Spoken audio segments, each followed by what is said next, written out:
Palonga east of Adelaide, the rush is on to harvest the last of the season's pomegranate crop. But when the Goldsteins first got into this fruit, making money from it was not the priority. Originally, this orchard was set up to test irrigation equipment the family imports and sells. I needed to try it here in the climate of Australia in a real situation. And my grandmother used to have 5 trees of pomegranate behind the house, and I thought it's easy. But it was not easy, as Mayor and Annette Goldstein found out when they imported trees from Israel and started planting in 2008. If you're talking about agronomists and people that can give you an advice, there's nobody in Australia that knew it. When we started, we had to go overseas and learn. When the trees matured and they decided to make the most of what they were growing and sell the pomegranates, they weren't exactly inundated with buyers. For while Mayor and Annette grew up eating the ancient fruit in Israel, in Australia it's still considered an emerging industry. I think the 3rd year or the 4th, we have about 70 tonnes that we went and gave it to any cow growers around here, farmer, because we didn't know what to do with that. And this is when we make a decision. We will spend the money, create a facilities that will do something else with the fruit. At their Pom Gold factory in Monarto, the family packs whole fresh fruit on one side, a market that has picked up since pomegranates started appearing on cooking programs. But this is a fruit with a relatively short shelf life, so any that aren't sold quickly can't be stored for long. So on the other side of the factory, the leftovers and second-grade fruit are processed, revealing the pomegranate's distinctive juicy seeds known as arils that are then frozen or turned into juice. The best way to drink the pomegranate juice is frozen. The hard thing is to tell the consumer that if you want a fresh juice, you go to the freezer aisle. And it's not working in Australia, it's working overseas, but not in Australia. Then we start going with the pasteurized juice, which is going much better. Seeds and fruit byproducts are also being dehydrated for muesli manufacturers and distilleries on a small scale to help ride out fluctuations in the fresh market. We're trying not to waste. Yeah. We're trying to add an extra value for the fruit that we're using. So, and is there value in this, or there is a big value in this. Okay. There is a big expense in this, but the value is coming. To broaden the market, the family also needs to extend the season, with local pomegranates only available a few months a year.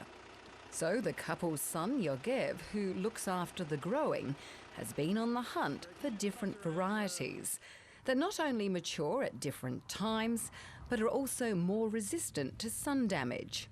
But there's been a costly setback. This is the Israeli wonderful. When the family imported new genetics, the cuttings were put through a hot water treatment in quarantine that was introduced to manage the threat of Xylella, a destructive bacterial disease. We brought in 700 cuttings from Israel, and after Aquis and the boiling and the testing of the quarantine, we have about 13 come through. That must have been a costly loss. Costly and heart-wrenching. After a review of import conditions in 2022, the Department of Agriculture scrapped the hot water treatment. We lost 5 years out of our life. We were supposed to be now in a plantation. We will not be there. Nish Epperton in Victoria is another food processor that has invested heavily in pomegranates. Better known for its packaged fruit and beans, SPC has taken over the Pom Life brand and processing arm of Australian pomegranate growers, one of the industry's big players. Our chairman is a very strong believer that pomegranates are a fruit of the future and possibly the next smashed avo. It supplies punnets of fresh arils to the 2 major retailers, a product that takes the mess and effort out of pomegranates at a price. The fruit itself from the farm is not a high price, but when you look at the value add we can put into the fresh arrows in the punnets, they're retailing for nearly $80 a kilo.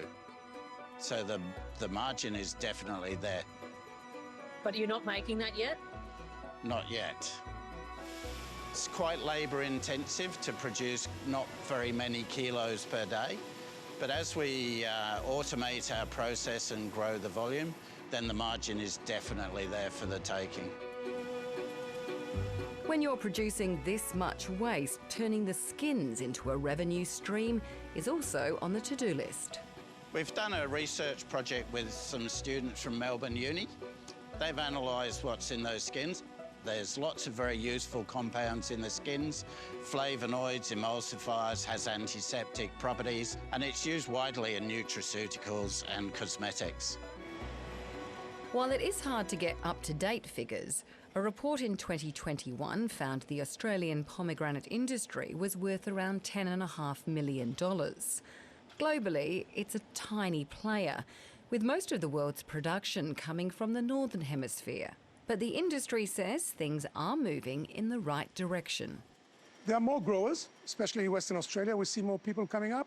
Smaller orchard, people are taking baby steps. We would like to see the growth of the industry. The demand is growing, so the supply should meet it. Gal Shapir, who is the chair of Australian pomegranate growers, has been in the industry from the start. But last year he put all its orchards up for sale. A decision he says was based on personal reasons, not because the business is struggling.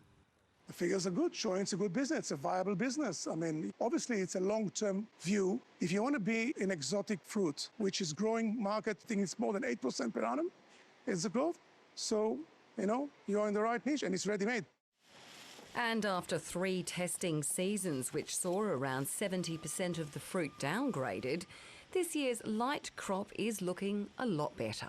Honestly, this year it's a superb quality. Yeah. We deserve it after the COVID and the hail and the rain and the floods. Growing blemish-free fruit that is considered top grade is one of the biggest challenges of the industry, even in good seasons. It's also a frustration for producers who say looks can be deceiving. The inner part of the fruit, specifically pomegranate, the arrows, has nothing to do with the look, with the skin. It can be full of blemish. The arrows inside are as sweet as a beautiful red. And then there's the other matter holding back the industry: what to do with these juicy morsels. Enter Kamal Verma, with a passion for pomegranates that is probably unrivaled.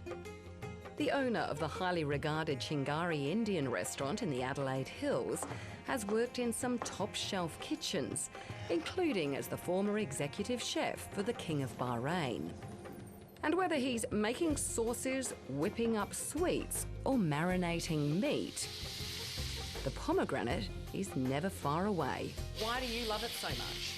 The natural sweetness, the natural sourness. Pomegranate is intense, and is fantastic for cooking. Absolutely fantastic. My favorite fruit. Really? Yes. And I would say. You're not just saying that for me. No, I'm not saying it. Really, I grew up with a lot of pomegranate. Today, as the winter weather kicks in, he's out to show the versatility of the fruit, which is often simply seen as a salad garnish, and whether the arils are juiced whole. These fresh kernels will act like you put pepper on your steak. Or turned into a dark syrup. Look at the color of the sauce with the pomegranate in it. He's urging Australian consumers to not be afraid to experiment. I want the whole experience. Oh. The kernel in the mouth, when they burst in your mouth. That is delicious. While educating buyers is key to turning pomegranates into a mainstream industry in Australia, the Goldsteins say so is collaboration, especially if they want to export. And that's not really happening. We can pack for other people, we can get the seeds out for people, but you need people that want to work together and not just to compete each other. But with the local market now strong enough to sustain their business without being propped up by other income streams, and demand taking off in other parts of the world like Europe, the couple reckons playing the long game is starting to pay off. Look, I wouldn't tell you that it's a walk in the park. We still have a long way to go, but I can see much lighter end of the tunnel sort of thing. I can see that it actually will work and people will take more and we'll be able to live with that.